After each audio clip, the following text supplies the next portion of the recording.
As First Lieutenant Dick Winters notes in Episode 2 of Band of Brothers, titled Day of Days, by nightfall on D-Day, June 6, 1944, most of the 101st Airborne, including Easy Company, were scattered across Normandy, and the success of the invasion was still far from certain.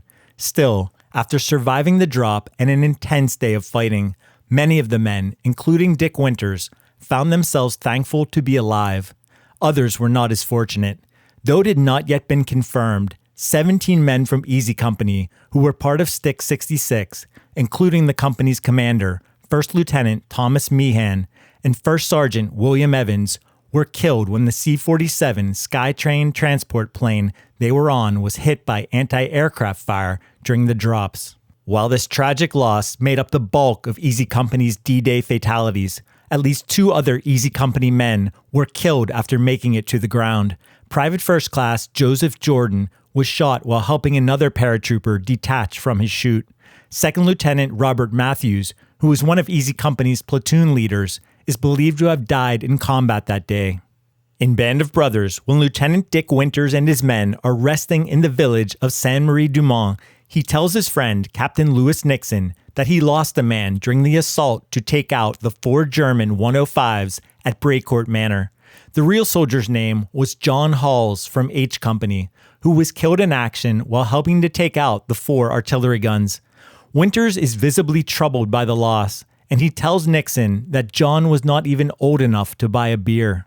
As the episode ends, Dick Winters, who with Lieutenant Meehan's death has become the de facto commander of Easy Company, walks off alone and can be seen observing the flashes and sounds of fighting in the distance.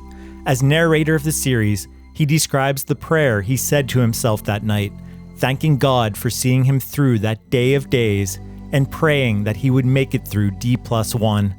This prayer was taken almost word for word from the prayer that the real-life Dick Winters said after surviving D-Day, which he recalled years later. I got on my knees to say a prayer. And I said, "Dear God,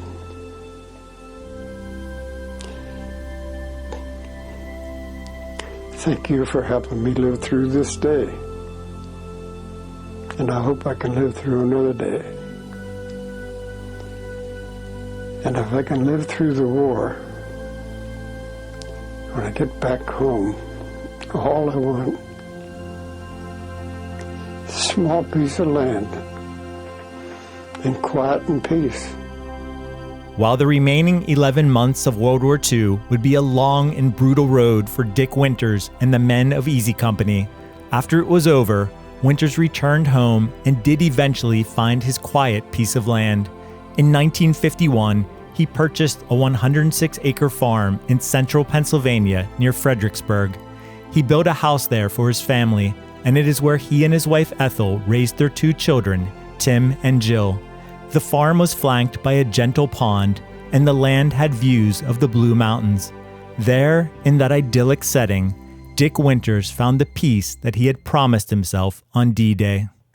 If you want to learn more about Major Dick Winters, including what he thought about Band of Brothers and why he walked off the set of the series, check out the videos linked on the screen.